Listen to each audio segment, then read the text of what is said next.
त्या सरेंडर करतात। आता हे सरेंडर करून झाल्यानंतर त्या पुढे काय करतात की या सगळ्यांच्या मध्ये त्या म्हणाल्या की नाही नाही, आमचं काय, मला काही देणं घेणंच नाही, मी फक्त ट्रस्टवर होते। हा फोटो काल सगळ्यांनी बघितलेला आहे, पण पुन्हा एकदा माध्यमांना दाखवला पाहिजे की हा फोटो हा फक्त ट्रस्टवर असणाऱ्या संचालकाचा फोटो आहे का? या फोटोवरून आम्ही त्यांचे घरातलशी असणारे कौटुंबिक संबंध काय आहेत काय नाही हे त्या सांगतील। आम्हाला त्याच्यातही जायचं नाही, मला त्याच्यावरही जायचं नाही।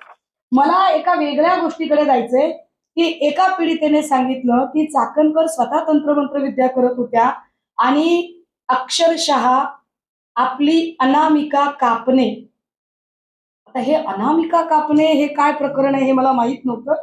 मी त्याची जरा माहिती काढायचा प्रयत्न केला, तेव्हा मला त्याची जी माहिती मिळाली ती फार धक्कादायक आहे। मी त्याची कॉपी काढून आणली आहे। अनामिका कापतात, कशासाठी कापतात बघा ते।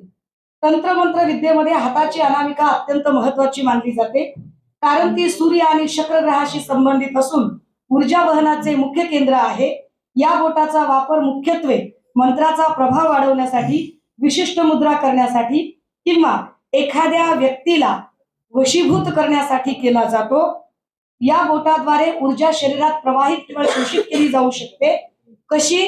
तर परत तंत्रमंत्र विद्येच्या लोकांनी सांगितलंय की हे बोट सूर्य म्हणजे यश आणि शुक्र म्हणजे आकर्षण यांच्याशी जोडलेले आहे, ज्यामुळे मंत्रोच्चाराद्वारे एखाद्याला आकर्षित करणे आणि यश प्राप्त करणे असा या तंत्रमंत्र विद्येचा अर्थ आहे।